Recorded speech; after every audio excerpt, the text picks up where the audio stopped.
So thank you again for making time today for this webinar. We are viewing this to some degree as a booster training to build on the training that was provided there in Columbus a few weeks ago. As I mentioned before, we do plan to review a number of the critical tasks that make up the work of serving as community liaison, specifically as it relates to conducting key informant interviews. When we think about conducting key informant interviews, and actually I should frame that as doing the work around collecting data about community programs and policies, we really think of it in terms of maybe 4 main steps, including identifying key informants, screening and recruiting those key informants, conducting the interview, and you can see that we break that out into a number of things, including the actual identification of community programs and policies, prioritization of those to assure Section C completion, data entry into the information management system, and use of appropriate interview skills. And then we will also talk about gathering documents and abstract review of documents for community programs and policies. The things that are highlighted in purple are the things that we will bore into pretty in-depthly, we hope. The things that are in black type are the things that we will kind of go through quickly, but that weren't identified as a main area of confusion or consternation as it might be. So with that, we'll move forward with section 1, which is the identification and selection of key informants. With each of these sections, we tried to break out an overall or an overview of the tasks that are involved. For the identification and selection of key informants, there are a number of tasks that really begin with reviewing the IMS for listed KIs. Those might come from various sources, but you can begin there. You might also have to engage in conducting an internet search for prospective priority KIs. It also includes conducting the initial contact and screening that we'll look at next, discerning if eligibility criteria are met, and establishing a time to conduct interview. You'll also have to create a new KI in the IMS, and as needed, make decisions about who to interview using the decision tree. So now I'd like to talk a little bit more about who are prospective KIs, who are the priority and alternate KIs, and then how you make decisions about which KIs to pursue an interview with. So in terms of who is a prospective key informant, we can loosely say that's a person who is particularly able to speak to the phenomenon of interest. So in this case, community programs and policies related to physical activity, healthy nutrition, or healthy weight among children or youth. And they are particularly able to speak to those things by virtue of their position or experience in the community. We would say that there are inclusion criteria for who might be a key informant, Loosely, we would say it's an adult. As you probably recall, hopefully from the screening script, we would also say that they need to answer moderate or high to the question, would you say that you are highly aware, moderately aware, or have limited awareness of your organization's programs and policies? And they also need to indicate that they have been in their organization 6 months or longer. And all of this can be ascertained through the key informant recruitment script that should be available in your field manual. Any questions about that? I'm going to pause right here. Okay, I will keep going. When we think about identifying potential key informants, there really are 4 broad ways to identify key informants. One, they might be listed in the IMS, and they might have become listed there from NORC, database abstraction, or document abstraction. We might also identify them from document abstraction, a referral by another key informant, or an internet search for priority key informants. Here, we just wanted to show the screen that lists a number of the key informants. This is where you will find them and list them generally. Now we'll move into talking a little bit about how to prioritize key informants. As you may recall, you have limited number of interviews that you can conduct. I think the range is 10 to 14 interviews with an average of 12 per community. So you will have to make some decisions about how to prioritize the key informants. So we do have a sheet that I'll switch to, hopefully seamlessly, as we, of who makes up the priority and alternate key informants. You should have this list in your field manual, and I wanted to highlight two things. When we think about who to prioritize. I'm sorry to interrupt, but I think you have the old sheet. Okay. This was changed when we decided to go with the principals of the 2 selected schools. Sorry. So, yes, you're right.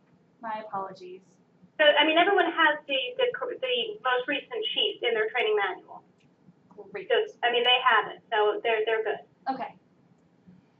So, yes, sorry. So, I think one error is that this lists high school principal, and that's not a priority. And then the randomly selected is also not a priority. It's the selected ones. Okay? So I do want to highlight two things while we're on this screen. One is that each type of key informant is indicated as priority or alternate, indicating sort of how you might make some decisions. In addition, they're also sorted by sector. So when we think about selection of key informants, we want spread across priorities as well as sector. So we don't want all of the key informants concentrated within the schools or within community organizations. We want spread across all of those sectors. In addition, we want to be able to interview as many of the priority key informants as possible. Does anybody have any questions about that?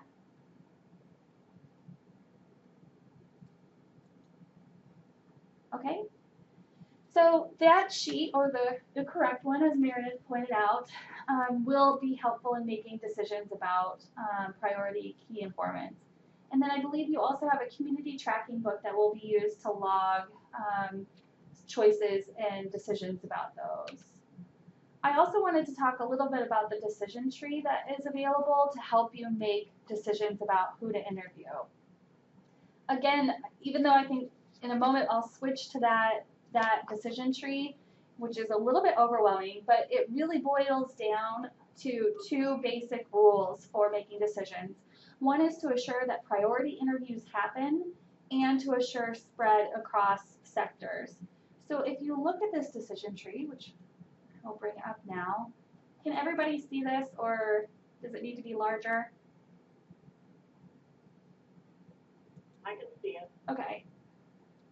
So this walks you through a number of scenarios, instances in which key informants agree to be interviewed, or if they're not available, or if they refuse. So let's start with a key informant agrees to participate. You would work to schedule that interview, and once complete, you would be able to identify other potential key informants. When you've identified other potential key informants, that's really when some decision making has to occur.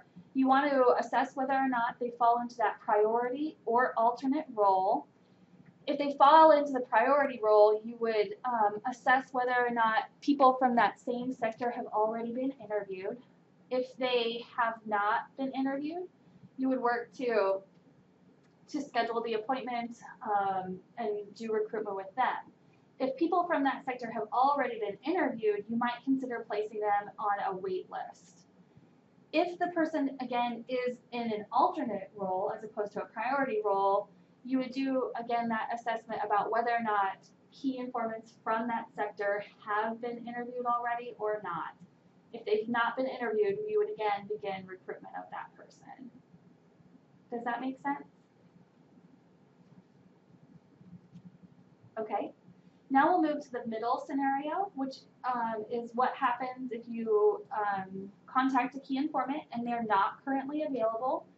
The next step would be to ask whether or not they would be available within the 10-week community window.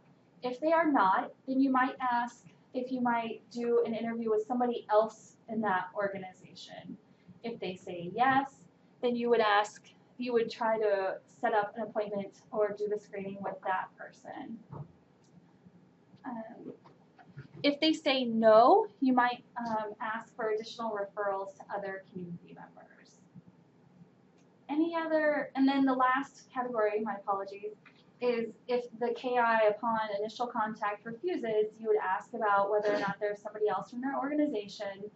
If there is, you would begin initial contact with that person. If there's not, you would ask if there are any other people in the community that are available or would be a good key informant.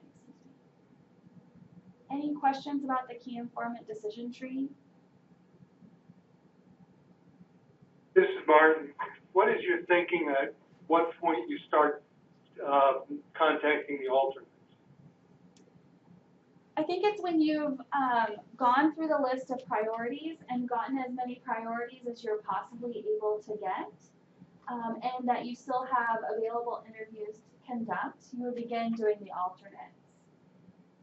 Yeah, we have that documented, and I think that's actually in the back of your field guide. We may just not have gotten to it, but I think what we had discussed with Kansas a little while ago was basically that entire first week of opening a new community, you would focus on the priority key informants. Come that second week, you would then, based on the numbers you've already gotten with your kind of responses with your priorities, then you would potentially start reaching out to the alternates. Okay. Any other questions about the decision tree? There may be some complementary points too. In contacting folks, also might consider reaching out earlier to those that might be especially busy. Principals you'd expect would be inundated with requests and demands, as might high-level officials. So you might want to be looking at making sure that you do reach out early in that first week, so that you don't end up with more alternates than would be helpful for understanding what's going on. Okay, last opportunity to ask questions about the decision tree. Any questions? I was just going to say, if folks have questions as you start to implement this tree, be sure to reach out, because Meredith or Vicki should be able to give us the answer. Don't try to, figure it out if it's not clear. I think this decision tree is really helpful. But if you come into a situation where you're not sure what to do, please do just check with Meredith. Okay, thank you. So we will keep moving through the presentation. Things that we do have a couple of questions that came up during the training and that we want to be clear on, and that maybe aren't as easily seen in the KI priority list or the decision tree. The first question is, can you interview more than one key informant at the same time? Yes, you can. So for example, if the Parks and Rec director as well as one of the facility managers are available and are interested in being interviewed at the same time, you could do that. Similarly, if if the middle school principal also invites the wellness coordinator for that school to participate, you can do an interview with both of those people at the same time. We also had a question, which was, can I interview people who are not on the priority or alternates list? Yes, you can, but it is not advised that you substitute them for a priority key informant unless you talk to Meredith or one of the field supervisors about the extenuating circumstances that would lead you to do that. I think during the training we mentioned that it might be in some communities, land grant university research and extension people might be really great key informants, or WIC program directors might be great informants, but we would want to make sure that they don't substitute for the priorities unless you are understanding some contextual feature that makes it likely. Okay. The goal is to try to understand what's going on in each part of the community, as you know, and so that's the aim. And if you find the best, looking to find the best informants and within the guidance that you offer. Okay, and sorry, did I cut somebody off? I wonder if I could ask a quick question about the first comment you made about the key informant at a time. Uh-huh. How does that go, or how is it recorded into the IMS? Is it recorded as two different people, or do you put all the information in at one time? How does that work out? That's a really great question, and I'll ask Meredith to weigh in on that. I'm sorry, something else came up. I'm sorry, what was that? The question was, in instances where you're doing an interview with two people at the same time, how do you record that in the IMS? Do you attribute it to two different people, or just one of the? No, that's just, you will have a primary key informant, you know, and you may need to make that judgment call, but what we experienced briefly in wave one was there was someone we had scheduled to meet with, and when we showed up, they said, oh, do you mind if my colleague came and sat down and joined in to help me answer some of these questions? Well, that's fine.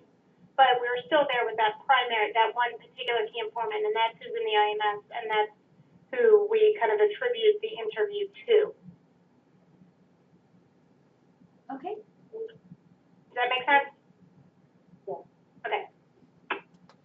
Thank you for that question. Great question. Any other questions before we move on? This is Philip. So in that instance, then we're really counting that as one key informant interview. I believe so. Okay. Thank you.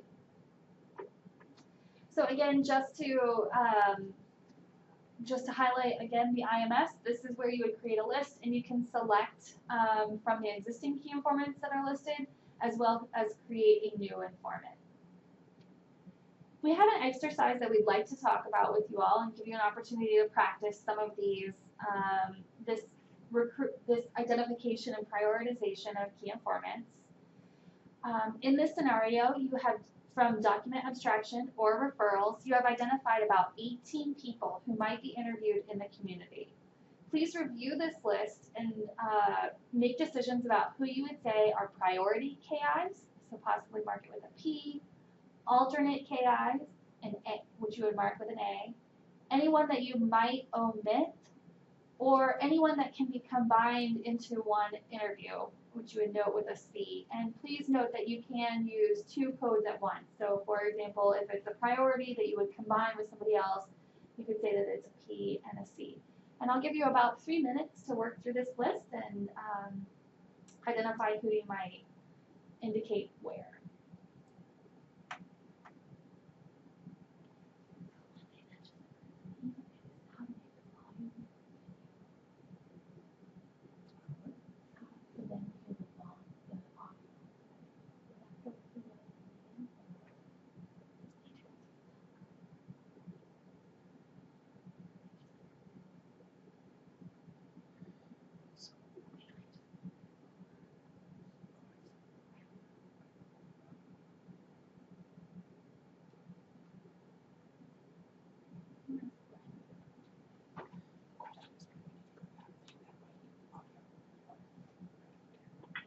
They should be using their training, the correct version of that guide Yes. for this, right? I just want to make sure. I'm thinking Kim probably is checking on that. Yeah, do folks have this in front of them? Because I'm not sure, because I don't think we instructed folks to necessarily have their training manuals in front of them for this. Does everyone have the updated sheet? Yes, I do. And does anyone not? Because then I should email it out. I don't have it. This is Jean. I mean, I've got my training manual book in front of me. I'm not quite sure exactly where it is. It's under priority key informant. I think it's a tab. It was. Tab 3.2. Meredith, this is Carrie. Can you send it to me? Sure. Who else? Kim, Carrie, anybody else? Can you send it to me, Betsy? Okay. Can you send it to me, or just be easier? This is Jean. Sure. I guess I'm concerned though, Jean. I hope you have it though. Yeah, you know what? I've been on vacation all week and just came in this morning, and I do have it. I've got a couple manuals in front of me. I go to my key informant tab, and there's nothing in there. Okay. All right. You know what I'm going to do, everyone? I think I can just I'm just going to try and see if I can just email everybody. I'll just.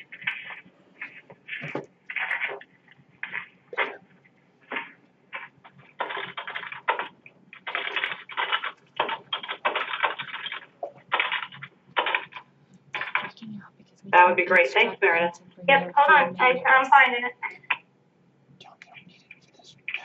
Vicki, is there anything else that they should have at their fingertips later on in the presentation?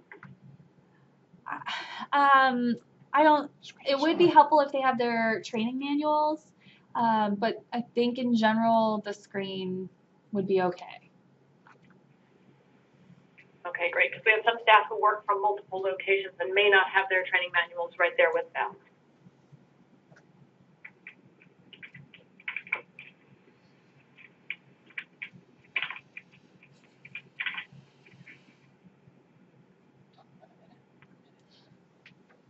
So we'll probably wait 1 more minute or so.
Okay, so if we could, does anybody want to tell us who you might have listed as priority or volunteer a few priorities? Principals, Jean, of the elementary and elementary school principals, not the high school principals. Right. This is Natasha. I listed, of course, the principals in elementary and middle school, the Parks and Rec director,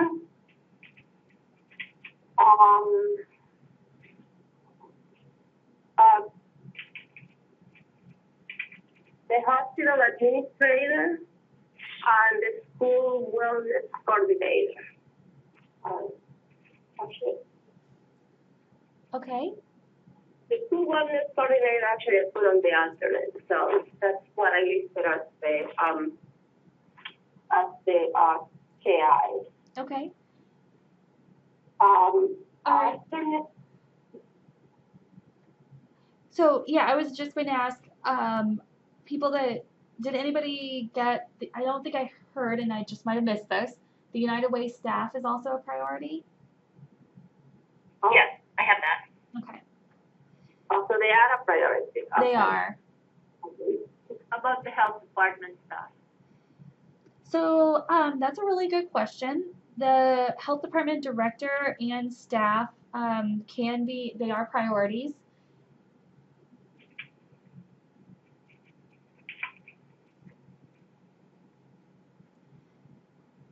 Are there alternates that you would have identified?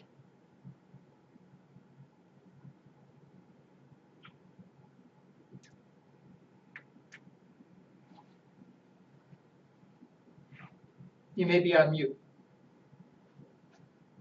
The high school principal is school wellness coordinator.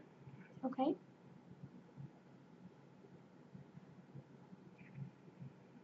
Okay.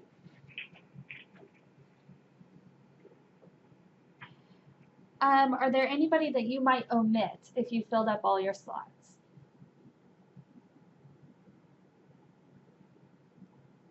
I thought the grocery store nutritionist. Good. Anybody else? The PTA president.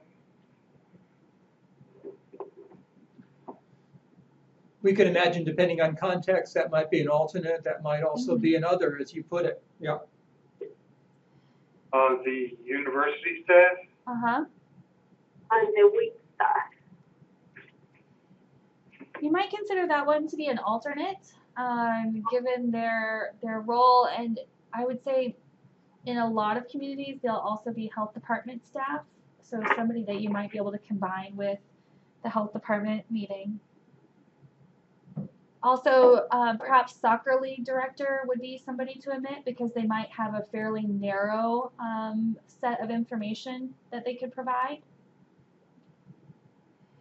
Who would you combine? Again, this is situational. It depends on who may be available, but who would you seek to combine? All of the Parks and Rec people. Good. So I think we had listed Parks and Rec director under number 7. Number 13 is Parks and Rec program staff. And then number 17 is Parks and Rec community staff, center staff. So you might try to combine a few of those folks into one interview. In addition, we might suggest trying to combine the school wellness coordinator with one of the other school staff members. Have we left off anybody that you wondered about? I'm not sure that we've mentioned Health Coalition staff. I might have mentioned that, and please do note that they are listed as a priority candidate for interview. Not every community will have one, so it'll Right. depend. This might be a wellness coalition or a physical activity coalition or a healthy children coalition, or partnership that United Way or the health department or someone else might be leading. Right. Any questions, concerns about how you would make decisions or how you would designate people? Vicki, can you just go through the list and give the answers, so to speak? Sure. So number 1 is an elementary school principal, and we would say they're a priority. Number 2 is a high school principal, so they would not be a priority, but they could be an alternate if need be. Health department staff is a priority, number 3. Number 4, health coalition staff is priority. A middle school principal is priority. United Way staff, number 6, is priority. Parks and Rec director is a priority. A PTA president, we can see they could serve as an alternate, but it might be somebody that, given how many interviews you've scheduled, could be omitted. WIC staff, we would also see as an alternate. A soccer league director seems to be a candidate for omitting. An elementary school, number 11, principal is a priority. University staff, even though we think they're valuable, might be omitted. Number 13, Parks and Rec program staff. That could serve as an alternate to the director or could be combined with the director. A grocery store nutritionist we might omit if we were full. Number 15, a middle school principal is a priority. Number 16, a hospital administrator is a priority. Number 17, Parks and Rec Community Center staff could be an alternate or combined with some of the other Parks and Rec that we mentioned. And then number 18, a school wellness coordinator could be,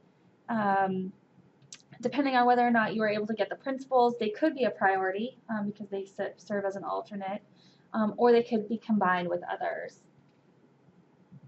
Any questions about that? This is Philip. I have one question. When you mentioned reaching out to try to combine possible key informants during one interview, would this, I'm not sure the mechanics of how this would best be handled, when you're originally reviewing what key informants are available, and if you happen to be talking to a Parks and Rec person, try to schedule appointments. I'm not sure what you mean. I mean, I know if they suggest, would you mind someone joining us, that's acceptable. How would you reach out? At what point would you be able to reach out to attempt to combine key informants at one interview? So that's a good question. I believe that part of the script also asks questions about whether or not there's somebody else from the organization that would be helpful to be part of the same interview. Also, if you've already identified in the IMS, for example, through document abstraction, that there might be a key informant at that same organization, I think that when you do that initial setting up the phone call, you could also ask if it would be appropriate for that person to join the call. Okay, thank you. Mm-hmm. Any other questions? This is Matt. In a situation where you do have multiple people from the same sort of category, like on this list, the different Parks and Rec people, do you want to pick one to say that's the one I really want to do the interview with, like the Parks and Rec director, and then attempt to contact them the full number of times until you've determined, okay, I can't contact them, and then move on? Yes. Or do you contact all three of them? I do think that you do want to start with somebody that would be the best candidate, and I think our sense is that a Parks and Rec director would have a full picture, as opposed to, for example, the Kennedy Community Center staff would have a much narrower picture. So we would hope that you would pick somebody like that director and start with them and explore all options before moving on to maybe hopefully the program director, for example. This is where that screening call is so important. So in that screening call, a person might say, regarding physical activities, Sally is particularly knowledgeable about this, and someone else might be particularly knowledgeable about something else. And so they may bring in additional folks, and you listen for that and look to coordinate on interviews. But it's the overall perspective that person with the best, deepest knowledge of the multiple goal areas is what we're after. Mm-hmm. Okay, thank you. Yep. Okay. Any last questions about this exercise? That actually wraps up this first section of identification and selection of key informants. Are there any questions that you might have about identification and selection of key informants?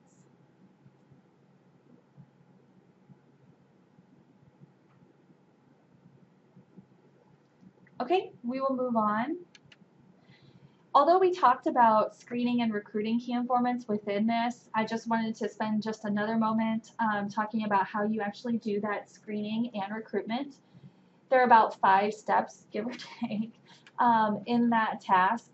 They include conducting the initial contact, and in the training materials, you were supplied with email and telephone scripts and examples that would be available and for your use to do that initial contact. You can either schedule the screening from that initial contact or conduct the screening depending on the time that they might have available right then when you contact them. The screening is very much scripted. It is used to assess how well the key informant meets eligibility criteria. That is, if they're an adult, if they report moderate to high awareness of the community programs and policies that are occurring in their organization and the broader community, and whether or not they are in the community for 6 months or more. From there, you try to schedule the interview and then use the IMS and community tracking book as appropriate. Do you have any questions about conducting that screening and recruitment?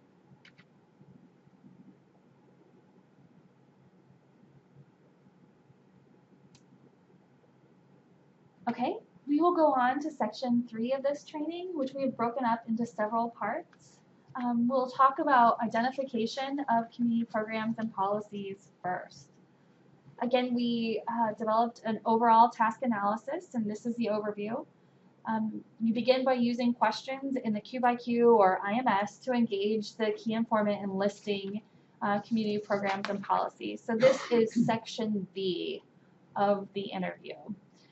That section consists of 8 questions and also includes text that are shown as prompts that should be used with particular key informants. So for nutrition, there are specific prompts that you'll have to make sure that you ask. So I think that they are, although they're listed as potential probes, they really are probes that you should use. So that, for example, I think with nutrition and school staff, they ask about changes to the to the lunchroom environment that are intended to make it easier for children to eat more healthy. We would encourage you to use probes as needed. If a community informant is quite brief in their description of a community program or policy, feel free to ask additional questions that allow you to discern if a community program policy meets the definitions and coding criteria. You'll have to, in the field, discern if what the key informant has indicated as a community program or policy does in fact meet the definitions and inclusion criteria. And those are, is what they mentioned a program, policy, or environmental change? Did it occur during the 10-year study period? Did it address healthy eating, active living, or healthy weight? Did it address children ages 3 to 15? And lastly, did it occur in the catchment area, or was it available for participation or use by children in the catchment area? And then, of course, you finish that identification of community programs and policies by recording in the IMS. And you'll have to use either the name of the program or policy if it's provided by the key informant, or a brief phrase of a description if unnamed. So just as you recall, recording in the IMS, you will again use the name of the program or a phrase description. And just to let you know, Vicki, I'm sorry, that I think these are case limited. Okay. So if you want to really try and use the name, obviously, if you can, or if you use a description, it's got to be brief. Okay, but recall that in many cases, there will not be formal names provided by the key informant. So you will have to, again, create a phrase description. Okay? Yep, just to underscore that, please do not expect that folks will have a handy name that will be easily entered into the IMS. Be prepared to capture a description like PE policy change that summarizes and provides a quick description of what's going on. Steve or Vicki, could you just give a few more examples just to give us an idea of what appropriate? Sure. So one of the ones that comes to mind is a principal might say, well, we have a policy that prohibits celebration foods from being offered in the classroom. And that policy might not have a name, or it might have a regulation number that the principal isn't able to recall, but you could say celebration foods policy, for example. Or they might have a practice of referring children that seem to be at risk of overweight to a provider in the community. And you might just label that as referral at risk referral practice. Do those make sense? They do. I find that helpful. Thank you. Yeah. Any questions from anyone about that whole idea of just giving something a name? It should be a name that makes sense to you and will make sense to someone like, Meredith, Vicki, or Steve when they review it. But it seems like, fairly descriptive but short is good. Yes. Thanks. Another question that comes up at this point too, it's regarding the criteria. What if I'm unsure whether a reported activity meets the criteria for a community program or policy? That is, maybe the person didn't know whether it occurred within the 10-year window, but everything else seemed to be about right. Then the notion is include it. Be inclusive at this point. Other informants may be able to fill in information about that might be necessary to discern whether it's an instance. Don't dump something because one element of a criterion is missing at this point. Enter the information so that we have the activity and can capture it. Obviously, the inverse is also true. If it doesn't seem to address healthy eating or active living or healthy weight, there's no need to include it. It's when a piece of information may be missing, be inclusive in reporting it. So then moving on, as you go through sort of completion of section B, which is around the identification of community programs and policies, you'll want to check the IMS to ask about community programs and policies that are linked to the key informant, just in case they haven't mentioned those. And just as a reminder, there might be already established community or threads of community programs and policies that are linked to a key informant that were identified through document abstraction, database review, or mentioned from other key informants that might result in the community program or policy. So for example, the health department director might say, well, I think the schools have a policy around PE time, but you should ask, Mr. Smith, the principal. In that case, that would show up when you're doing the interview for Mr. Smith as something that's linked to him. And then lastly, as you may recall, as you begin linking community programs and policies to a KI and listing new ones, you'll see that there's a second box that indicates those community programs or policies are linked and populated for a key informant before moving to the next section. So we tried to track some of the questions that were in the first training and want to make sure that we're explicit in responding to those. And we kind of touched on the first one, but just to reiterate, community programs and policies do not have to have a neatly packaged, concise name like Better Bites or Fit Kids. Many will not. If the KI does not offer a name, please do create and record a very brief descriptive phrase in the IMS. What does one do if a key informant reports a policy when you are in the program field of the IMS?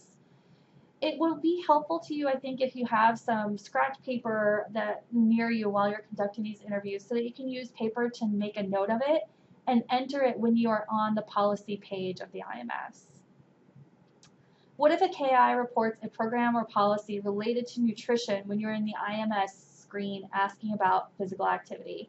You can go ahead and enter it into the IMS then. There is no consequence of recording a CPP related to nutrition when you are in the physical activity screen and vice versa.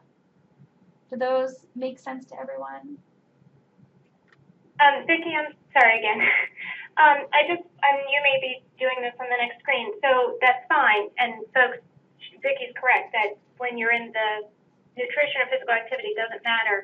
But what would be really helpful is if you're on the program screen, that you enter programs, because the IMS is kind of linked to that screen. And so if you enter a policy on the program screen, for example, it'll be recorded as a program, not a policy. Right. So I think that I did cover that with those two questions, but just to make sure we really, really, really spell it out.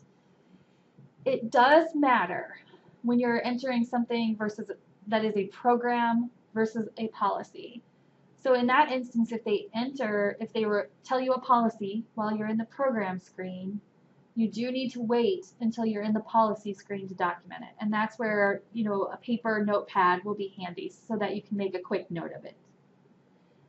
Entirely differently is if they tell you something that's nutrition or physical activity, but you're in the opposite screen. You can go ahead and enter it there. There is no consequence for entering nutrition in a physical activity screen.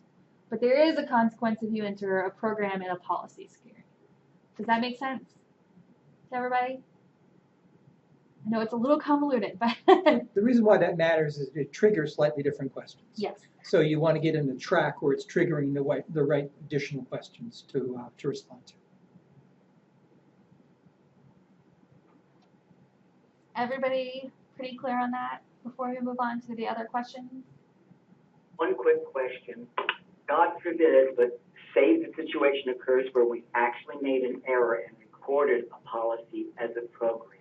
Is there any particular protocol you'd like us to follow once we realize, but it's too late to send to the IMS? I'm sorry, I was just going to say, Philip, I think in that case, tell me if you actually pick up on it. As we were discussing this morning, I don't think it's a catastrophic error, but if we can correct it, we absolutely should. And that's not something I know how to correct, but I can work with our IMS team behind the scenes to try and get it corrected. So we would be able to continue the interview? Yes. I'm sorry. Oh, yeah. Yes. I wouldn't stop what you were doing. So you might have to, the differences are pretty slight, and I think you'll be fine, and you should continue to gather the information in the IMS. But as Meredith noted, if you can make note of that and report it to her so that it can be adjusted in the IMS, that would be helpful. great questions. Okay? There's another implication of that too, is make use of paper. Something comes up, make notations of it. And including, one could, at this point, you'll understand the questions related to policy. You could always ask those questions and grab the content on paper and have that information available for you if need be. Okay, so just a few more questions that we recalled from the training. One of the questions or a couple of the questions were around whether or not physical education class or a health class are examples of community programs and policies. And when we say yes, they should be included. However, you should probe about whether there are policies that mandate specifics about the PE class or the curriculum covered in health class. In addition, if a key informant just says, well, we have a health class, you should probe to confirm if physical activity, healthy eating, and or healthy weight are covered. Another question that was asked is whether or not health fairs are examples of community programs and policies.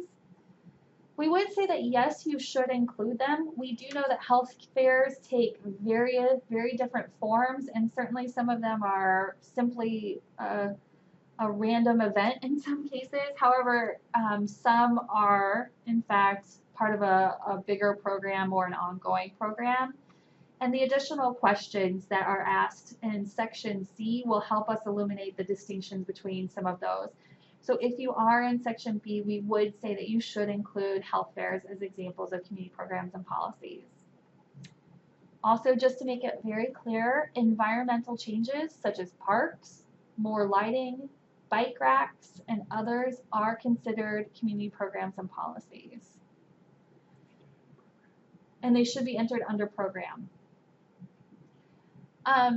And I would also just say that in several instances, like the school principals and I think the Parks and Rec director, you are directed to ask specifically about those things through the probes.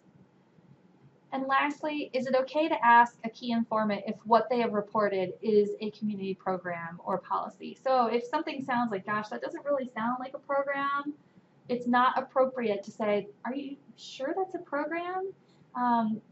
In this instance, we think that you will know the inclusion criteria best and should apply that for discernment in the field.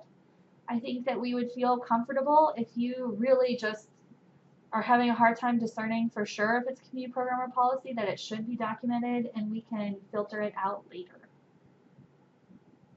Any questions about that? We don't expect the key informants to know our stuff. Right.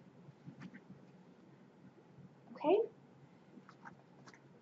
If there are no more questions, we're going to try to switch over to a video that we've prepared that will walk through a simulation of section B. We would ask that hopefully you have paper and pencil in front of you and that you take notes on what you would record as the community programs and policies mentioned by the key informant. And then just as a little bit of self-protection, neither Jerry nor I have ever had any drama classes, so please ignore any failures on our acting. In addition, I'm not sure how the audio will come through. I don't know if it will come through the meeting live or if it will come through the teleconference.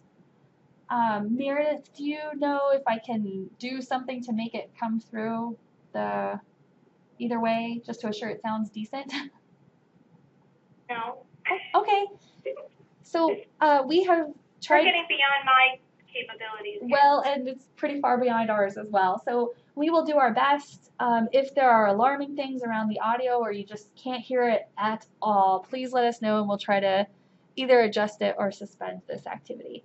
So again, what we hope that you'll do is watch this and record what you believe to be the programs or policies that are mentioned by the key informant.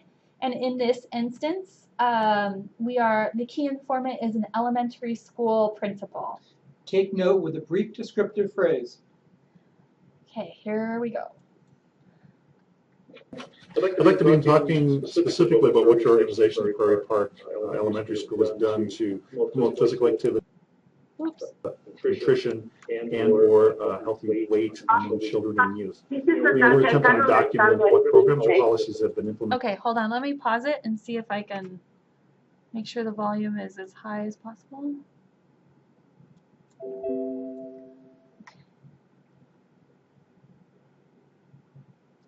To the community since 2002. So physical activity, we're interested in your organization's efforts to make it easier or more likely for children and youth to be physically active. So what specific programs were implemented in or by your organization to promote physical activity during the past 10 years, whether ongoing or discontinued? And programs that can include changes in physical environment or improvements in physical features such as a new bike trail. Okay, we installed some bike racks a few years ago. Is that the kind of thing that you're interested in? Yeah, exactly. Thank you. Are additional programs implemented? Well, the PTA established some walking school buses in the neighborhoods around school. Also, we let our teachers and staff use the gymnasium during after-school hours for active physical activity. Great. So the use of the gymnasium, is that open to families and children, or is it just for school staff? Oh, that's only for teachers and staff. Great, okay. Are additional programs implemented within your organization to promote physical activity in the past 10 years? That's all I can think of. Great, thank you. So what specific policies were implemented within or by your organization to promote physical activity during the past 10 years, whether it's ongoing or whether they're discontinued? Well, last year we passed a policy that prohibits teachers from withholding physical activity, recess as a consequence of bad behavior. Okay. So what else has been implemented? Okay, great. Thanks. For nutrition, we're interested in organizations' efforts to make it easier or more likely for children and youth to eat healthier foods. For example, we want to know what's been to encourage eating fruits and vegetables, healthy meals, or decreasing high-fat foods and sugar-sweet drinks and beverages. So specifically, what programs were implemented in or by your organization to promote healthy nutrition during the past 10 years, whether it's ongoing or discontinued? Again, program may include programs related to changes to the physical environment or changing physical features such as space or gardens in the community or the school. We did implement a program called Better Bites that was aimed at helping kids identify and choose healthier food options. Okay. So, you implemented programs that you had mentioned, programs or policies like meal facilities, competitive foods such as vending machines, or foods at classroom parties, things like that. Yeah, we did in the lunchrooms and out on the playground. We installed some water fountains to make it easier for kids to get a drink when they wanted it, and no sugar drink. Also, I think it was about 5 years ago, we passed a policy that prohibits parents from bringing low nutritional value foods to classroom parties as well as children. We also developed a comprehensive wellness plan that includes both physical activity and nutrition. Okay, so for the plan, what were the programs and policies that were implemented? Well, the ones I mentioned about the celebration foods and the water fountains. That's all so far. We're kind of waiting on getting more funding for the rest. Okay. Are there any programs that you can think of? Not that I can think of.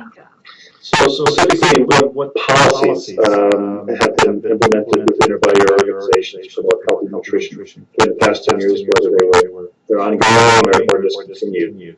Well, I think the only one I can think of is the one that I mentioned about celebration foods and low nutrition. Okay, great. Now I'd like to talk about specifically about not the school, but other community organizations that you may be familiar with, and kind of what they've done to promote physical activity, healthy nutrition, and their healthy weight among children. So for physical activity, Now, we're interested in making community efforts to make it easier or more likely for children and youth to be more physically active. So, for other community organizations that you may know about, what specific programs, including changes of the physical environment, were implemented to promote physical activity during the past 10 years, whether it's ongoing or whether it's discontinued? Well, I know that Caw Valley Soccer Association has a number of youth soccer leagues. And I think the Y has a Fit Kids program that they offer for members. Great. Are there any other programs? I can't think of any.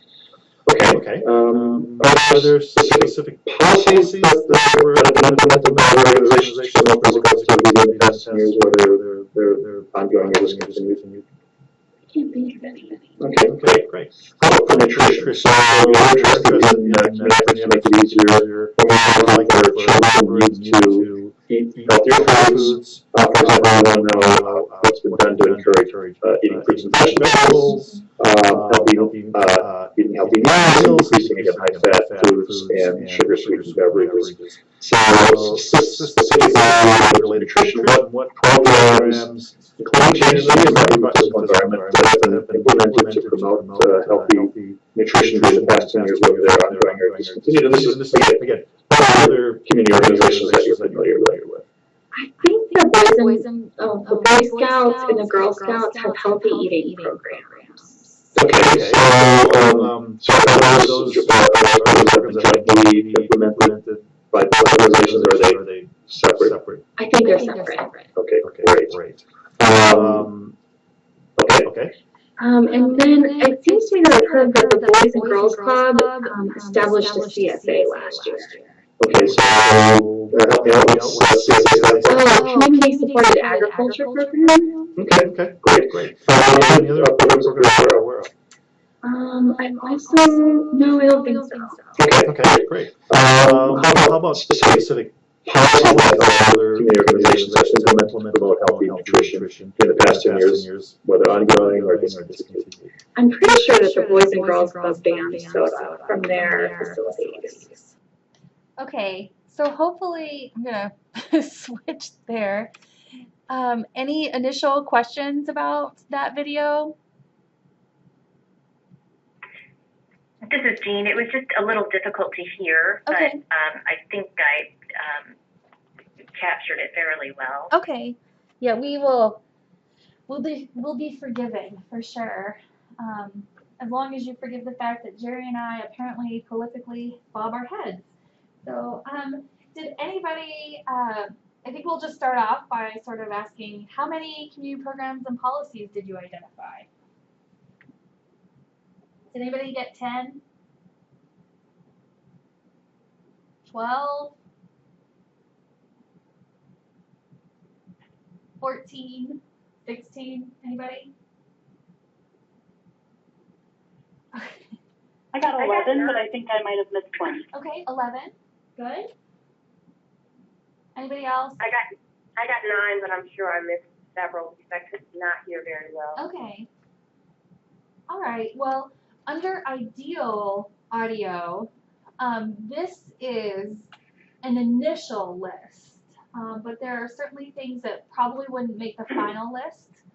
So they include installation of bike racks, walking school buses, use of gymnasium by teachers, a policy prohibiting withholding of recess, Better Bites program about healthy eating, installation of drinking fountains, a policy prohibiting low nutritional value foods, a comprehensive wellness plan, youth soccer leagues, the Fit Kids program, a Boy Scout nutrition program, a Girl Scout nutrition program, the Boys and Girls Club community supported agriculture program, and then a Boys and Girls Club soda ban. Are there any of these that you heard them refer to that you would not include on the list of community programs and policies to be documented in the IMS? The use of the gymnasium by the teachers was not for the children. Right, good. Anything else? Nice catch. Very good catch on that. the comprehensive wellness plan because it consists of the policy and program listed right above it. Very good. Beautiful. And what probe did the interviewer use when that came up? He asked what policies and programs stemmed from that plan, and she mentioned the two that she had just discussed. Perfect. So that's actually it. So great job. And just to point out, I think as Steve started to, there were a number of times where the interviewer probed appropriately to clarify some of the information. So I don't know if you were able to hear, but the key informant said, well, the boys and girls, or excuse me, I did that in the video too, but the Boy Scouts and the Girl Scouts have nutrition programs. And he probed to determine if there was one nutrition program or if that was two separate programs. And then as the community liaisons on the phone pointed out, he probed more to discern that the gymnasium program was only available for teachers, so it did not meet inclusion criteria because it didn't address children aged 3 to 15. And then the wellness plan didn't actually seem to be a program, policy, or environmental change, and he probed a little bit more to make sure there weren't any programs or policies or environmental changes that were implemented. Do you have any questions about that? This is Matt again. I have a question about the difference between a program and policy. If the person we're interviewing asks us what the difference is, are we allowed to explain that to them? Yes, I think in the initial training that we had, and I don't have the definitions right in front of me, we did offer some definitions of what programs or policies, what they are. So I think, sorry. And they're here in our Q by Q, Okay. but as, you know, in red for us, not for the interviewee. But I think you certainly could use those definitions. And there are a few other places where some of the definitions in red are mentioned, and I don't think there is a prohibition on sharing that information with the key informant. In fact, it can be helpful. Okay, great. And use your judgment. If you're getting consistent questions, so what's the program, what's the policy, feel free to offer the guidance in subsequent interviews. What we don't want to do is just be teaching them about the study and how it works, because they're probably not that interested. Yeah. Okay. Any other questions? I'm sorry. Someone have a question? Regarding, you may have also noticed the attempt to maximize eye contact on the interviewer's part. Looking up, getting grounded in questions, but making sure they're accurate, but going back to make as much eye contact as possible. Okay, in the spirit of time, I'm going to make sure that we keep going. So the next task that I'd like to talk about is prioritization of Section C completion. As you know, you will construct a complete list through the Section B questions of community programs and policies that are linked to the key informant. In addition, you might add some that are already entered in the IMS. You want to keep track of those that the key informant indicated the highest awareness of. And in general, we will say that usually those will be community programs and policies that occurred within the key informant's interviews. And we note that it might be helpful to use paper to record those, or just a brief, note about those that occurred within the key informant's organization or that they have the highest awareness of. And from there, you have to embark on navigating through the Section C loops in the IMS. And I tried to create a graphic that illustrates those loops. So with this example, you will note that the key informant listed 4 community programs and policies. As you begin Section C, you will complete as part of Section 1 loop, you will complete questions C4A through C4F for all 4 community programs and policies before moving to question C5. Once you've done that, you'll move. And the purpose behind that is really so that we construct as much information that might help us clarify information and then do additional coding if time runs out. So once you've completed loop 1 for all community programs and policies that are listed, you would go to loop 2 of section C. And loop 2 consists of questions C5 through C31, which again you would complete for all 4 community programs and policies before moving on. In this graphic, I indicated then you go to the third loop. However, the third loop is actually done after the interview is complete and outside of field data collection. What you do after if you get through all the loops in the secondary loops, you actually go to section D. Everybody understand that?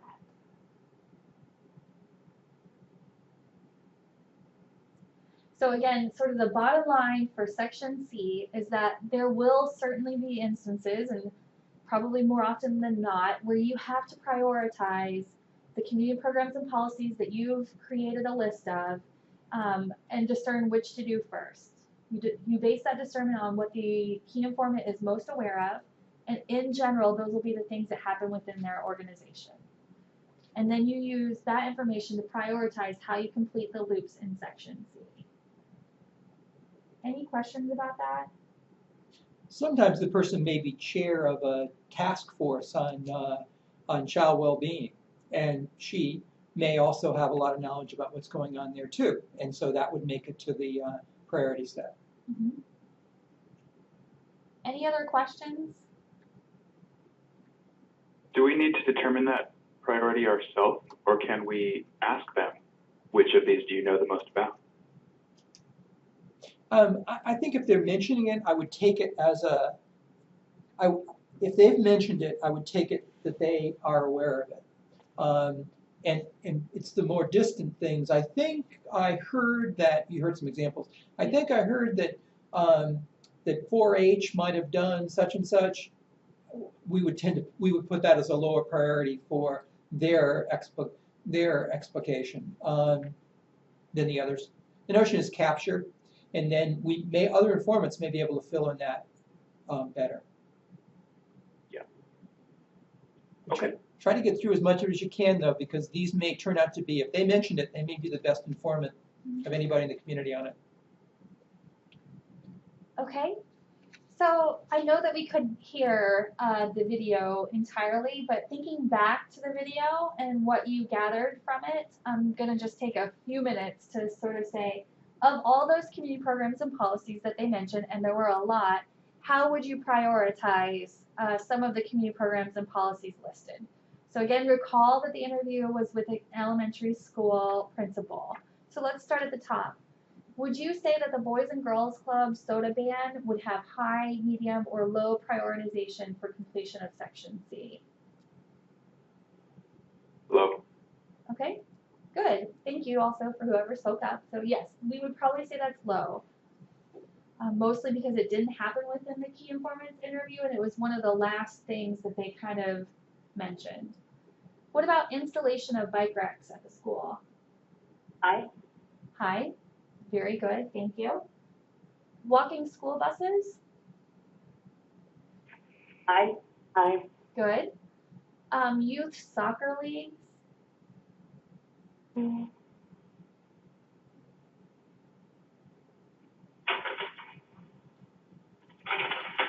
Medium? Yeah, I would say medium or low would be just fine.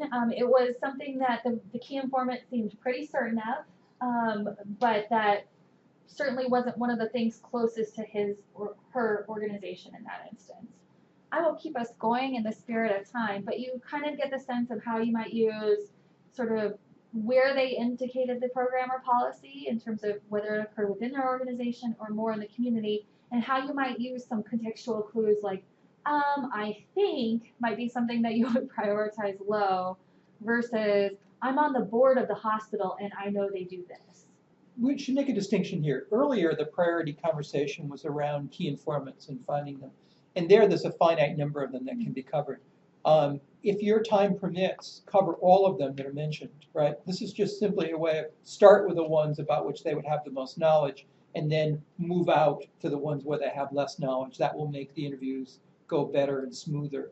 But if they mention it, or if it's been identified that something happened in that sector and they're the only informant you've got in that sector, say schools or Parks and Rec, then get as much information as you can. Any last questions about how to prioritize for Section C incompleteness?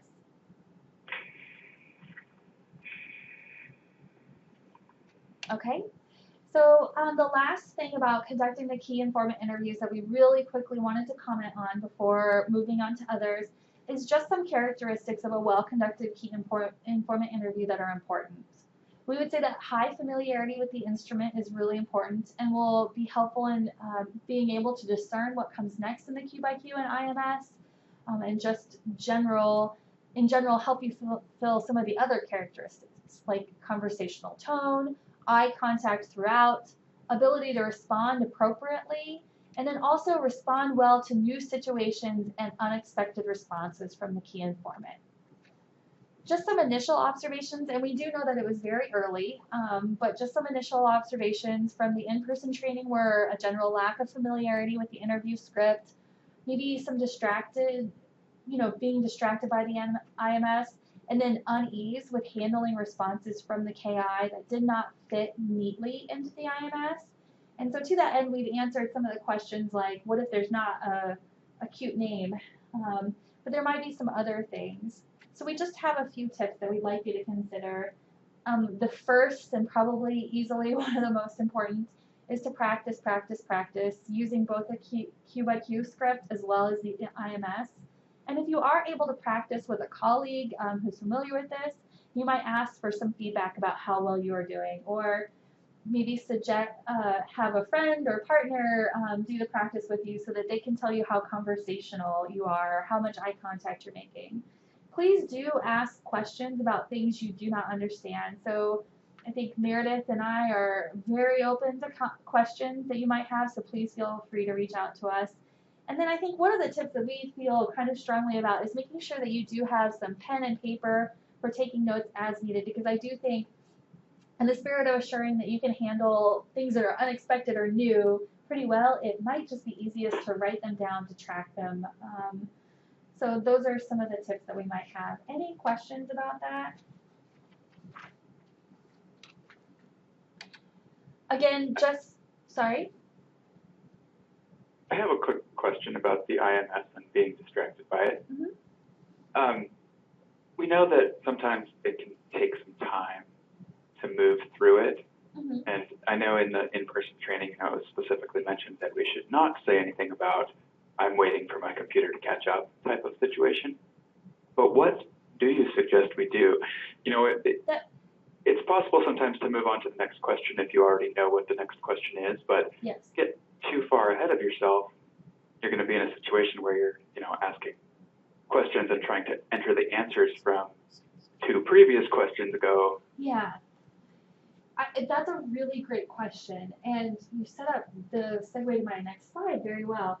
So I think during the in-person training, what we saw was instructions to the key informant to stop or wait because of the IMS. And I don't think that we want to do it that way. What I think is appropriate is to say, to be somewhat apologetic and make it clear that it's a problem on your part, not the KI's part. So I think it is okay to say, I'm so sorry, this is having a small delay. I need to wait for the screen to pop up. I think that is fine. But I think what you also mentioned, to the extent that it is possible and feasible, try to maintain the flow to minimize disruption, which really does require familiarity with the instrument. And that's not to suggest you should be 5 questions ahead of where the IMS is. But if you are in section B and trying to add new programs, it is, I think, okay to still identify things. But what we took issue with during the in-person training was kind of making it, you're going too fast for my IMS. That is not an appropriate response, but rather saying, being apologetic and making it clear that it's an issue on our end, not that they're doing something wrong. We're sure that the response delays that we saw may not be anywhere near as long as you experienced in Columbus.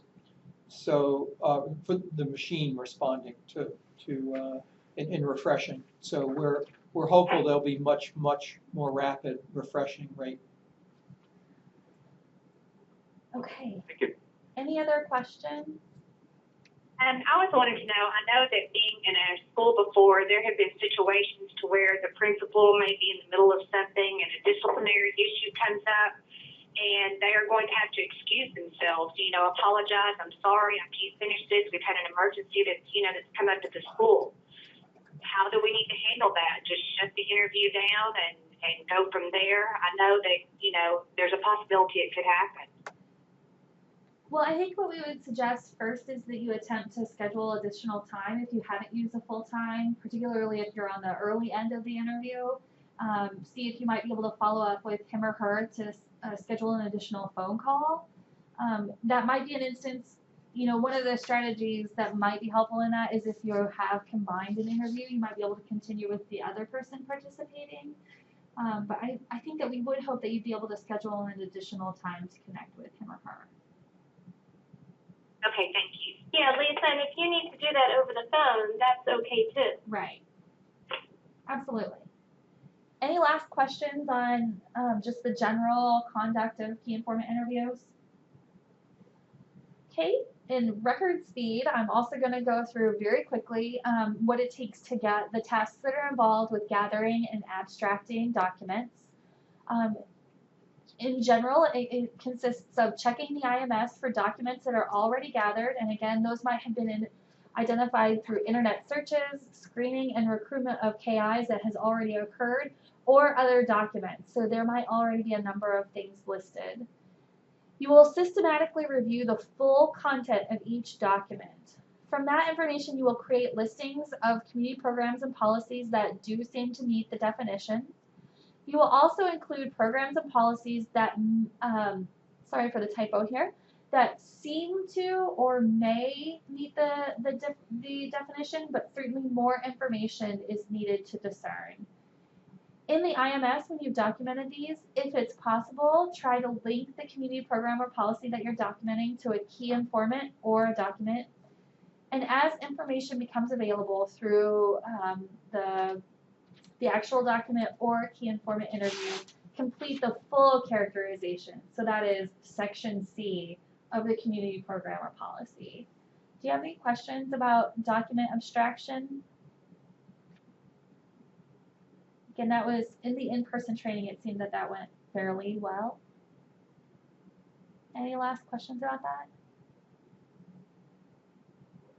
Are these slides supposed to be available after this training? Yes, we do have a recording that's being made, and we can make that available. In addition, we can make just the PowerPoint itself available. Thank you. Uh-huh. I do have a quick question about gathering the documents. Uh-huh.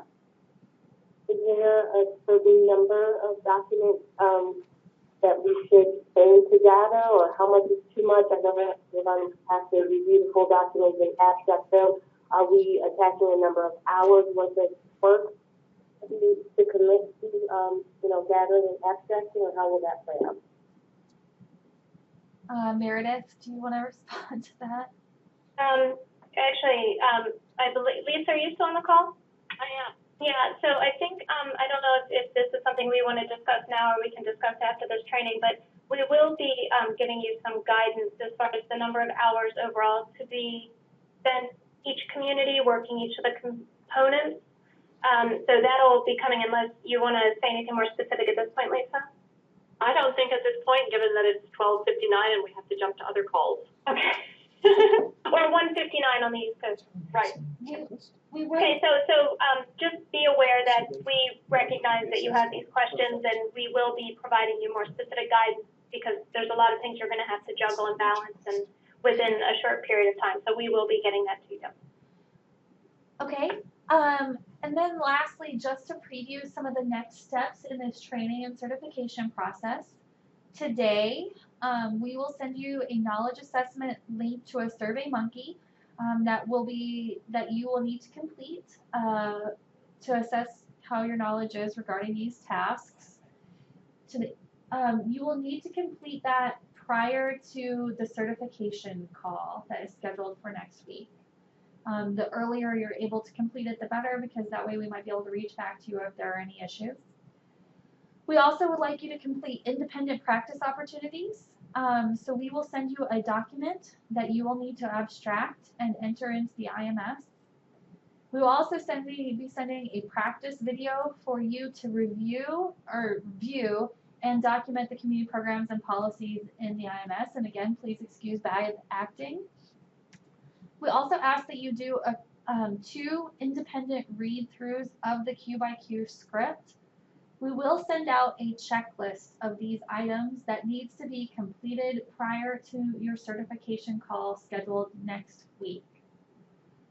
We will do our best to provide feedback about what we have seen through the practice opportunities. And then, as you know, we will have a proficiency assessment late next week with all of you. And we'll send a checklist for that proficiency assessment if that will be helpful. And you will need to meet the items on that checklist to be able to be certified. Again, I think most of you have signed up for an assessment period, but if you haven't, please do so by the close of business. And again, today, please look out for the knowledge assessment. Monday, we will provide the practice video, and I can also provide the document to be abstracted today as well. Thank you very much for your time today. Much appreciated. I just wanted to real quickly thank everybody, and especially thank our partners at Kansas. I think, and hopefully I'm speaking for everyone on the call here, I think this is extremely helpful. I think this will be a very valuable thing for the folks that are on the call. And I just want to thank you guys, Vicki, Jerry, Steve, for pulling this together so quickly for them. All right, thank you. Have a good day. All right, thanks everybody.